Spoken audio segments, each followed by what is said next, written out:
माझ्या तमाम मराठी बांधवांनो, भगिनींनो आणि मातांनो, आज महाराष्ट्राचा विकास आराखडा सादर करताना मला खूप आनंद होतोय।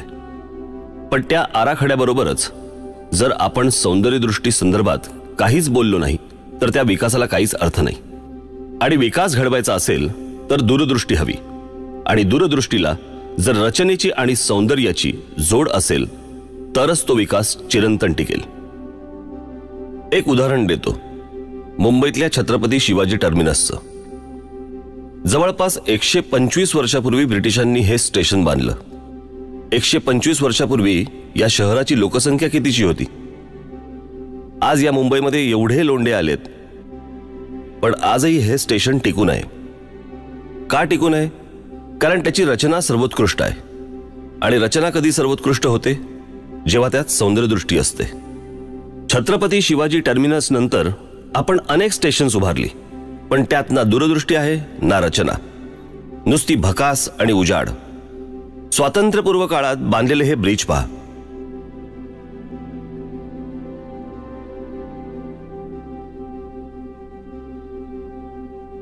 आणि आपण बांधलेले हे ब्रिज पहा। मूलभूत गरजा सोडवण्याबरोबरच पायाभूत सुविधांमध्ये सौंदर्यदृष्टी नसेल तर काय उपयोग?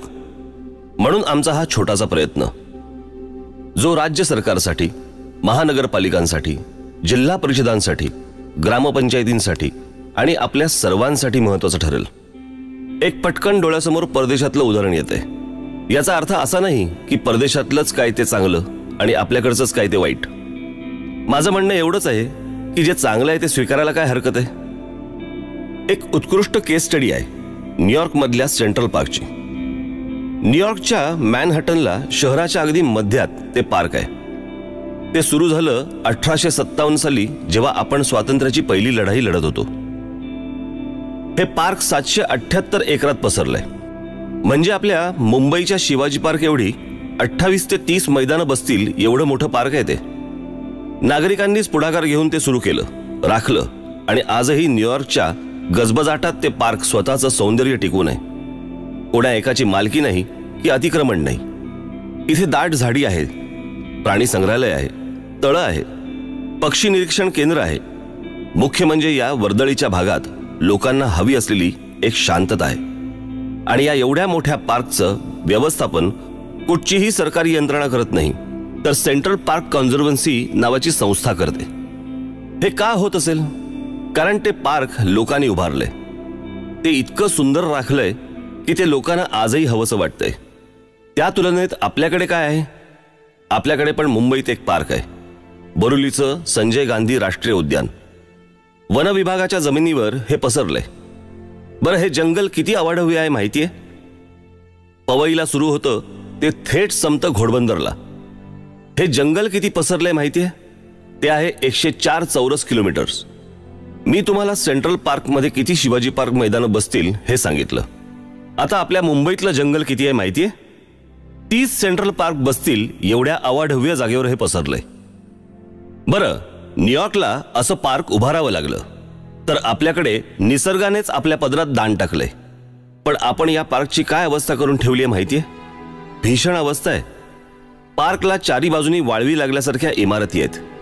बिल्डर मंडळी वाटेल तसं जंगल ओरबाडतायत। जंगल आक्रस्तय, तिथले प्राणी शहरात आसरा शोधतायत।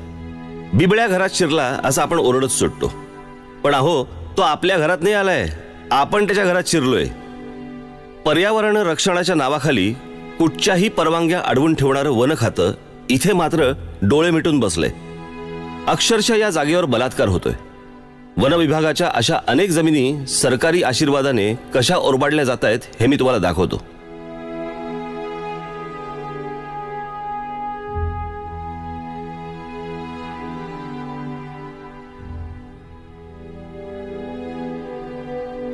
पाहिलं?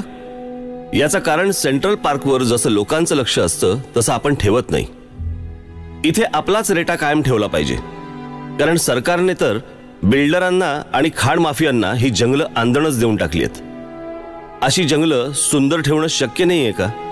शक्य आहे, पण आपल्याला दृष्टिकोनात बदल आणावा लागेल। या जंगलांना, या नॅशनल पार्क्सना आपलं मानावं लागेल।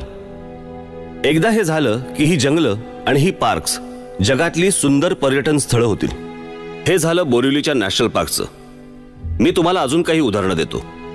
या आपल्या राज्यातल्या वनजमिनींची बिल्डरांना आणि खाण माफियांना हाताशी धरून सरकारने कशी वाताहत केली आहे ते दाखवतो. आपल्या कल्याण डोंबिवली जवळच्या शिळफाट्याजवळची जमीन दाखवतो. त्याचं काय केलंय ते पहा एकदा.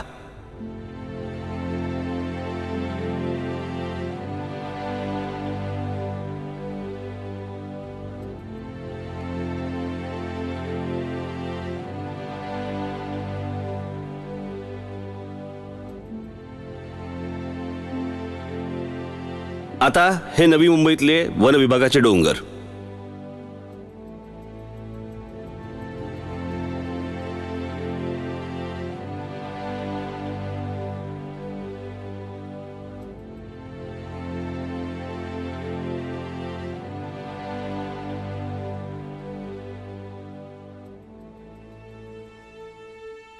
असं संपूर्ण महाराष्ट्रभर सुरू आहे. हा विध्वंस तुम्ही पाहिलात. आता हे पहा.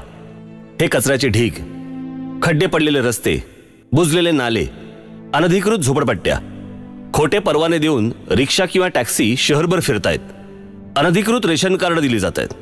आज महाराष्ट्रातल्या शहरांची ही परिस्थिती तर ग्रामीण भागाची काय असेल? ग्रामीण भागातील विद्यार्थ्यांचे हाल बघा काय होतात ते. एखादं अधिकृत काम करायला गेलं तर 100 अडचणी येतात, पण अनधिकृत काम करायला काहीच अडचणी येत नाही. पण या सगळ्याला जबाबदार कोण? फक्त लोकप्रतिनिधी आणि प्रशासन? नाही. दुर्दैवाने आपण सगळेच जण या दशावताराचे साथीदार आहोत. आपण जर सुजाण नागरिक असल्याचं कर्तव्य पार पाडलं तर भ्रष्ट आणि कामचुकार अधिकाऱ्यांची काय बिशाद. त्यांनी आपल्याला गृहीत धरलंय. हा त्यांच्या इतकाच आपलाही दोष आहे. पण याचा विचार कोणी करणार नाही, कारण या सगळ्याकरता दूरदृष्टी असावी लागते. पण दुर्दैवाने ती दृष्टीचाच दिसत नाही. बरं, ती आपल्याकडे कधीच नव्हती असं नाही. आपल्याला आपल्या विचारात बदल आणावा लागेल. हे शहर माझं आहे, हे राज्य माझं आहे, ही भावना रुजवावी लागेल. मुळात आपण आपलं घर सोडलं तर बाकी कशाला आपलं मानतच नाही. रस्ता महानगरपालिकेचा, माझा नाही. स्टेशन रेल्वेचं, माझं नाही. शाळा जिल्हा परिषदेची, माझी नाही. एसटी सरकारची, माझी नाही. आपण आपलं घर जसं ठेवतो तसा आपला घराबाहेरचा परिसर ठेवतो का? परिसर स्वच्छ ठेवायला पैसे नाही लागत, तर इच्छाशक्ती लागते. सगळंच सरकारने करावं, सगळंच महानगरपालिकेने करावं, तर मग आपण काय करायचं? आता पहा, झोपडपट्ट्या फक्त आपल्याकडेच आहेत का? जगातल्या अनेक देशांमध्ये आहेत. आता हेच उदाहरण घ्या ना, ब्राझीलमधलं, रिओचं. तिथेही झोपडपट्ट्या आहेत, पण ते लोक त्या झोपडपट्ट्या स्वच्छ ठेवतात, परिसर स्वच्छ ठेवतात. आत्ताच तिथे फुटबॉल वर्ल्ड कप झाला. आपल्याकडे मुंबईत होईल? शक्यच नाही, कारण रचनाच नाही, स्वच्छता नाही, सौंदर्यदृष्टी नाही. आणि सौंदर्यदृष्टी, रचना, स्वच्छता याचा गरिबी आणि श्रीमंतीशी काय संबंध? आपण आपल्या घराची जशी काळजी घेतो तशी आपल्या गावाची, आपल्या शहराची, महाराष्ट्राची काळजी घेतो का? माझं असं अजिबात म्हणणं नाही की कोणी काळजी घेतच नसेल, पण त्याचं प्रमाण किती आहे? आज संपूर्ण समाजात ही भावना आपल्याला जागृत करायला पाहिजे. आपण स्वतःच्या घराची किती काळजी घेतो? त्याच्या रंगापासून ते फर्निचरपर्यंत सगळ्या गोष्टींची काळजीपूर्वक निवड करतो. घर सुंदर राहावं, स्वच्छ राहावं म्हणून धडपड करतो. तसंच मग शहराकरता का नाही करत? घरातल्या भिंतीवर थुंकतो का आपण? मग शहरातल्या भिंतींवर का थुंकतो? कारण ही शहरं, ही गावं, हा महाराष्ट्र हे माझं घर आहे असं आपण मानतच नाही. मलेशिया, सिंगापूर, थायलंड आपल्या मागून आले आणि किती पुढे निघून गेले. आमच्या मागून आलेल्या देशांचं चलन अधिक बळकट आणि आमच्या रुपयाचं सतत अवमूल्यन. तिथल्या लोकांनी त्या देशाला, शहराला आपलं मानलं. जगात प्रत्येक प्रगत देशातला माणूस आपल्या परिसराची, शहराची, देशाची आपल्या घरासारखी काळजी घेतो. त्यांच्या परंपरा, स्मारकं अभिमानाने जगासमोर ठेवतो. आपल्याकडेही अभिमानाने दाखवण्यासारख्या प्रचंड गोष्टी आहेत. 700 किलोमीटर पसरलेली कोकणची आपली किनारपट्टी आहे. सह्याद्री पर्वत रांगा आहेत, जंगलं आहेत, शिवरायांची गडकिल्ल्यांच्या रूपाने उभी असलेली स्मारकं आहेत, उत्कृष्ट मंदिरं आहेत. आपल्या बुलढाण्यात लोणारचं जे विवर आहे ना, ते जगात 3ऱ्या क्रमांकाचं विवर आहे आणि आपल्या देशातलं एकमेव, उल्कापातामुळे तयार झालेलं. आज आपल्या नागपुरात देशाचा मध्यबिंदू आहे. पण आम्ही कोणाला दाखवत नाही आहोत. शेकडो वर्षांची संगीत परंपरा आहे, साहित्य परंपरा आहे, नाट्य परंपरा आहे, क्रीडा क्षेत्राची परंपरा आहे. अहो, देशात ज्यांनी चित्रपट सृष्टीचा पाया रचला त्या दादासाहेब फाळक्यांनी सुरू केलेली चित्रपट सृष्टी आहे. महाराष्ट्राकडे विद्वत्ता आहे, सामाजिक क्षेत्रात काम करणाऱ्या संस्थांचं मोह आहे, शेकडो वर्षांची वारकरी परंपरा आहे. अशा असंख्य गोष्टी आपल्याकडे महाराष्ट्रात आहेत, पण हे आम्ही जगाला ओरडून सांगायला तयार नाही आहोत, अभिमानाने जगासमोर मांडायला तयार नाही आहोत आणि ते नीट राखतही नाही आहोत. आपल्या महाराष्ट्राची खरी ताकद आहे आपल्याकडचे गुणवान तरुण तरुणी, पण तेही हा देश सोडून चाललेत. का चाललेत? चांगलं शिक्षण आणि नोकऱ्या तर त्यांना इथेही मिळू शकतात, पण त्या परदेशातली उत्तम व्यवस्था, राहणीमान, सभोवतालचं वातावरण त्यांना आकर्षित करतं. या मुलांना या देशातच राहावंसं वाटावं असं बरं वातावरणही आपण 67 वर्षात देऊ शकलो नाही. पण आम्हाला या सगळ्याचं काहीच वाटत नाही, कारण आपण विचार करतोय फक्त आपला स्वतःचा. राज्याचा विचार ना तो दुसरा बघेल, या वृत्तीनेच आजपर्यंत घात झाला. एखाद्या समाजाने मनात आणलं तर काय चमत्कार घडू शकतो ते आता आपण पाहूया. आता हे शहर पहा, इथल्या इमारती पहा, रस्ते पहा. शहर पाहतानाच किती छान वाटतं. इथली रचना पहा, इथल्या इमारती पहा, किती छान आहेत. आता आपण दुसरं शहर पाहूया. इथल्या बागा पहा, इथले रस्ते पहा. वाटतं की नाही छान? ही जी 2 शहरं मी तुम्हाला आता दाखवली, त्याचं पहिल्याचं नाव आहे हिरोशिमा आणि दुसऱ्याचं नाव आहे नागासाकी. हे पाहिल्यावर वाटतंय का की या शहरांवरती अणुबॉम्ब पडून ही शहरं बेचिराख झाली होती? गंमत म्हणजे बेचिराख झाल्यानंतर त्यातले काही अवशेष तिथे ठेवून त्याचे त्यांनी टुरिस्ट स्पॉट केले. मग आपल्याकडची शहरं काहीही कारण नसताना बॉम्ब पडल्यासारखी का वाटतात? त्यात काही शिस्त नाही, स्वच्छता नाही, रचना नाही, सौंदर्य नाही, नीटनेटकेपणा नाही. कधी कधी लाजही वाटते आणि कधी दुःखही होतं. ही परदेशातली उदाहरणं देताना मला काही फार आनंद होत नाहीये, पण जगाच्या तुलनेत आपण किती मागे पडलोय हे दाखवावं लागतंय, सांगावं लागतंय. आपल्यालाही हे सगळं बदलायचं आहे, पण त्याकरता आपल्याला सौंदर्यदृष्टी वाढवावी लागेल, रचनात्मक दृष्टिकोन आणावा लागेल. सौंदर्य आपल्या रोजच्या जगण्यात आलं पाहिजे. आपल्या वागण्यात, बोलण्यात, सार्वजनिक ठिकाणी काम करण्याच्या पद्धतीत, सरकारी कार्यालय, बागा, मैदानं, रस्ते, शाळा, ग्रामपंचायती, रुग्णालय, न्यायालय, सार्वजनिक स्वच्छतागृह, सार्वजनिक वाहतूक व्यवस्थेत, एसटी स्टँडवर, ट्रॅफिकमध्ये, महाविद्यालयांमध्ये, विद्यापीठांमध्ये, फुटपाथवर, सर्व ठिकाणी हे सौंदर्य आलं पाहिजे. आता हे बघा, हे काय रुग्णालय आहे? एखादा बरा असलेला माणूस देखील इथे आजारी पडेल. रुग्णालय कसंही बांधलं तरी चालेल असा विचार करून नाही चालणार. तिथे येणारा रुग्ण, त्याचे नातेवाईक यांच्या मनाला बरं वाटेल असं छान वातावरण आपल्याला तयार नाही का करता येणार? शाळेची इमारत घ्या, तिथे जाऊ नये, तिथे शिकू नये अशी का असते? छान रंगवलेली, सुरेख रचना असलेली, तिथे जावं, खेळत बागडत शिकावं असं तिथलं वातावरण का नसतं? काही खाजगी शाळा सोडल्या तर हे वातावरण कुठेच नसतं. आता आपली शासकीय कार्यालय घ्या, दुःखी, कष्टी अशी का असतात? तिथे जाऊच नये असं वाटतं. त्या वातावरणातच एक सुस्तपणा, निरुत्साह असतो. सगळीकडे तेच वातावरण. आता आपल्या स्मारकांचंच घ्या ना.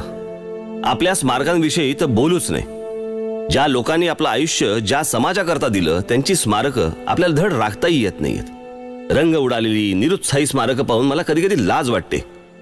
आपल्याला या वृत्तीत बदल घडवायला हवा. ही परिस्थिती बदलायला हवी. आपल्याला वातावरणातच एक सौंदर्य आणायचंय. आपल्या कामात, कामाच्या शैलीत, सरकारी कामकाजात सर्वत्र बदल आणायचा आहे. आपल्याकडे म्हटलंय सत्यम शिवम सुंदरम. सुंदरतेचं महत्व सत्य एवढंच आहे आणि निर्मिती एवढंच आहे. सुंदरता आपल्या वातावरणात आली पाहिजे, आपल्या अंगात भिनली पाहिजे. मी पुन्हा एकदा सांगतो की हे अवघड नाहीये. दुसऱ्या महायुद्धाने युरोप पार बेचिराख केला, पण लोक नाही खचली. त्यांनी पुन्हा नव्या जोमाने युरोप उभा केला. आज England, France, Poland, Germany, Austria, Japan, Russia हे देश पाहून विश्वास बसत नाही की इथे दुसरं महायुद्ध झालं होतं. मी एकदा परदेशात गेलो असतानाची एक आठवण सांगतो. तिथे प्रत्येक शहरातल्या, गावातल्या रस्त्यावर फिरताना मला एक अजब प्रकार दिसला. तिथे प्रत्येक घराच्या बाहेर फुलांची सजावट असायची.